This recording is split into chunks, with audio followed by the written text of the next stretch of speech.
somebody's basement because you never know who they are. With How these do you know? Airbnbs, are there any qualifications? Do they have to take a background check or anything, or just I or don't you know. might just have some I random mean, I know they weirdo. have to verify their identity. I know they have to take a picture of their driver's license or their state ID, and they have to send that. Beyond that, I don't know.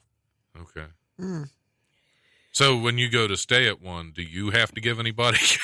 Do you yeah, have to I had to verify my identity. with the person owning the place or with the other? Well, with Airbnb, Okay. confirms to them that my name is Evie and this is where I'm from. So there's somebody else that knows you're staying there. Yeah. Okay. That's a little bit. That way, if you vanish.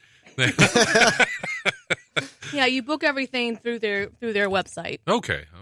That's But that's yeah, still, I don't know. That's a little be a little weird. I mean, everybody there was really nice, but the guy that they hired to manage it, I think it's a little bit hard for him to try to keep up with 20 people.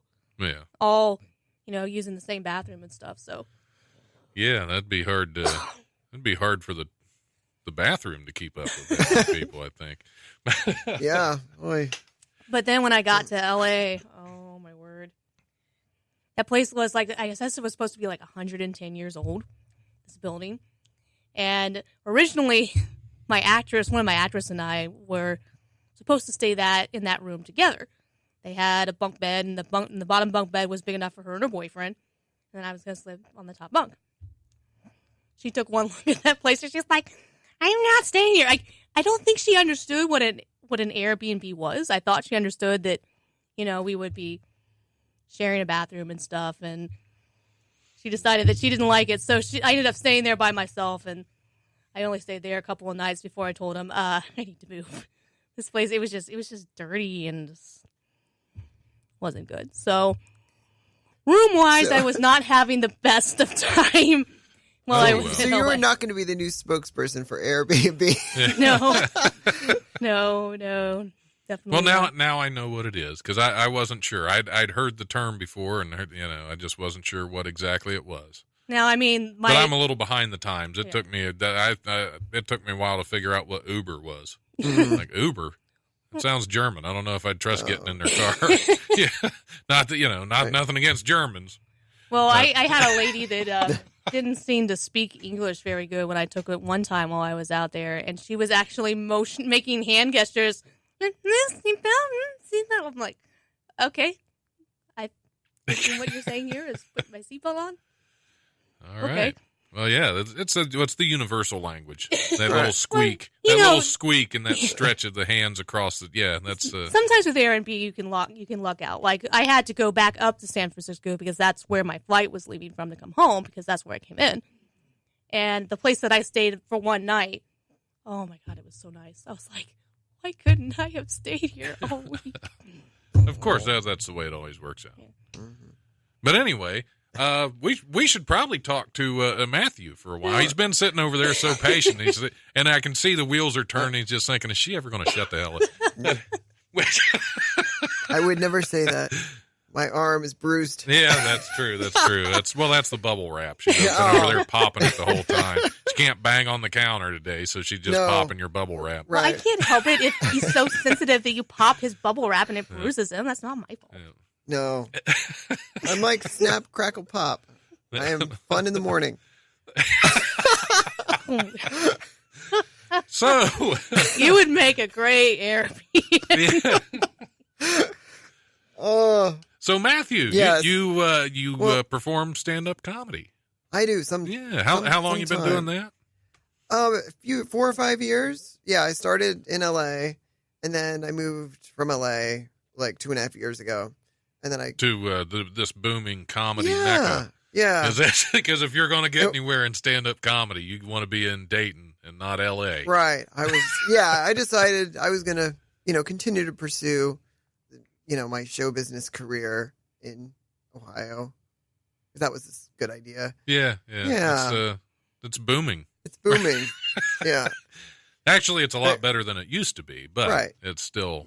Yeah. No, I had a few issues that all came together in 2014, and I just thought Had to get the heck out of time to go Yeah. and kind of restart life and see what's next. So I understand. So we'll be at Wiley's on Sunday, September 24th. September 24th at Wiley's. Now, what made you get started in stand-up? Well, because you don't have to. Well, you don't have to rely on really anybody else to do it. Like if you do a play, I mean, they expect you to keep going to rehearsals and stuff. Yeah, you know? they are kind of demanding like that. Sticklers. That's you can't just make up what you want. You gotta now, learn the lines. Did you start in theater? Or? I did theater, and then I didn't really want to make the commitment. It's hard to commit for that absolutely. long of time and schedule and all that jazz. So I got more into writing and wanted to get more into film and television, which is equally hard because there's so many barriers to that business. Agents, people in the writers' realize room. that they have set scheduled for things, and you do have to show up. So. I did realize that. Yeah, every time. Yeah, every time. When you're the talent, you should have some. No. No, I did realize that, and So, and then I did a lot of improv. Was more my background too, because you can just show up and do a show, and you don't have to learn, lines. You don't have to audition. I went to, for every play I was in, I must have gone to like 30 auditions, and it just gets, you know what I mean? Well, yeah, out there, I'd imagine it was, Yeah, and then that's a lot of time and effort, like just to get the role, and then you have to keep showing up for that. It's a lot of showing up. Well, live theater is a huge commitment, because that's where I started 15, 20 years ago, was doing live theater, and working second shift job. That's not possible. It's just, and that's kind of why I started doing comedy too, is I could get my stage time and kind of fill that need. That it's because it's like a drug. Stage time is like it's like a narcotic, and you get addicted to it, and that's how, because I had to switch to comedy in order to fill that. And I haven't even been able to do that anymore. Now it's just all radio, which just isn't the same. No, kind of. But I love it. It's all right. Well, we're going to have to take a break. It's about halfway through the hour. We'll have to go through the comedy rundown real quick, and we'll take a break. And we'll come back, and we'll hear more from Matthew Bernard, and maybe let Evie talk a little bit. Maybe we'll give her another chance. Since so far she's behaving, she's only hit you a couple times, only popped a couple of your couple bubbles on your bubble wrap. Right. It's getting thin on this one side. Yeah, you might want to rotate it every now and then. Rotate your bubble wrap. All right. Way. Yeah, I'm getting bored. I'm looking for stuff to hit here, and there isn't anything. All right, we'll hit the comedy rundown real quick.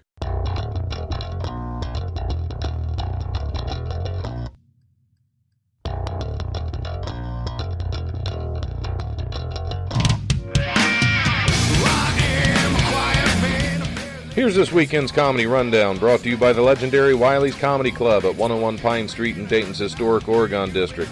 Check out wileyscomedy.com for all the best in Dayton comedy. Friday through Sunday, September 14th through the 17th, Tammy Pescatelli is at the Dayton Funny Bone at 88 Plum Street at the Green. Friday, September 15th, the Cry for Help comedy shows at the legendary Wiley's Comedy Club at 9:30. Friday and Saturday, September 15th and 16th, John Mulrooney is at the legendary Wiley's Comedy Club. Sunday, September 17th, Wiley Sunday Comics is back at Wiley's Comedy Club. That show starts at 8 p.m. with some of the best local stand-up comedians we have to offer. That is it. As always, check out wileyscomedy.com and DaytonFunnyBone.com for details and tickets to upcoming shows. Also, be sure to check out the Unwritten Podcast from Dayton Writers Movement, available at unwrittenpodcast.com. Season 2 has started last week, so be sure to check it out. We need a drink.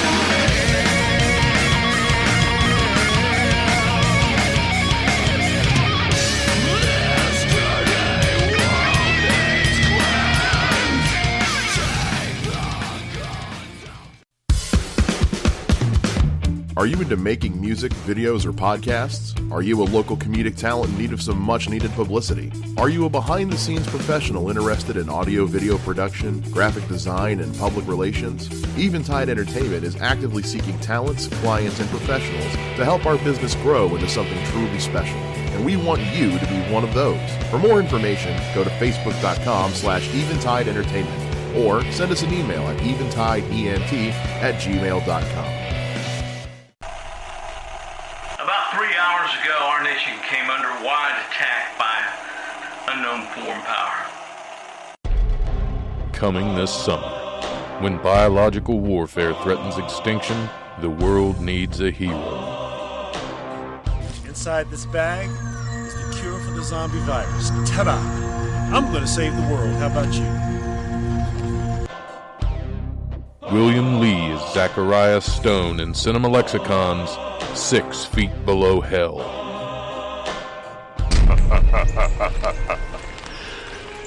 Your kind is doomed, human.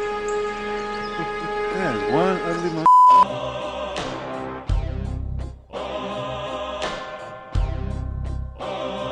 That wasn't so bad. Really?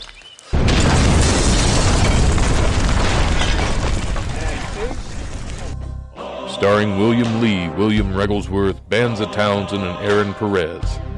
6 Feet Below Hell. Available in Redbox this summer. If you see someone that you know is dead and then come back to life, run!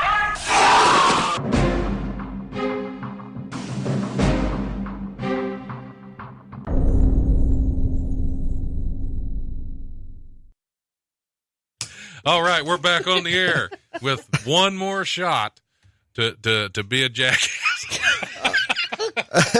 It's all good. We're having a great discussion on here during the break. I was out of the room. And no one is ever going to know what that conversation is about, are they?